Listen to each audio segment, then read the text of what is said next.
കുറിച്യ കലാപവുമായി ബന്ധപ്പെട്ട് ചോദ്യങ്ങളാണ് ഇവിടെ നൽകുന്നത്. കുറിച്യ കലാപം നടന്നത് 1812 മാർച്ച് 25. ദക്ഷിണേന്ത്യയിൽ നടന്ന ഏക ഗിരിവർഗ കലാപം ഏതാണ്? കുറിച്യ കലാപം. കുറിച്യ കലാപത്തിൻ്റെ പ്രധാന കാരണം എന്താണ്? ഗോത്രവർഗക്കാരായ കുറിച്യരുടെയും കുറുമ്പരുടെയും മേൽ ബ്രിട്ടീഷുകാർ നികുതി ഏർപ്പെടുത്തിയതാണ് കുറിച്യ കലാപത്തിൻ്റെ പ്രധാനപ്പെട്ട കാരണം. നികുതി ഏർപ്പെടുത്തിയ ബ്രിട്ടീഷ് ഉദ്യോഗസ്ഥൻ ആരാണ്? Thomas warden. കുറിച്യ കലാപത്തിന് നേതൃത്വം നൽകിയത് രാമനമ്പി. കുറിച്യ കലാപത്തിൻ്റെ മുദ്രാവാക്യം വട്ടത്തൊപ്പിക്കാരെ നാട്ടിൽ നിന്ന് പുറത്താക്കുക.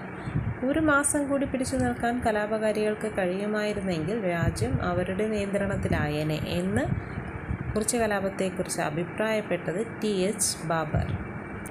കുറിച്യ കലാപത്തിൻ്റെ നേതാക്കന്മാർ ആരൊക്കെയാണ്? പ്ലാക്ക ചന്തു, ആയിരം വീട്ടിൽ കോന്തപ്പൻ, വെൺകലോൺ കേളു. ബ്രിട്ടീഷുകാർ കുറിച്യർ ലഹള അടിച്ചമർത്തിയത് 1812 മെയ് 8-നാണ്. കുറിച്യരുടെ ജീവിത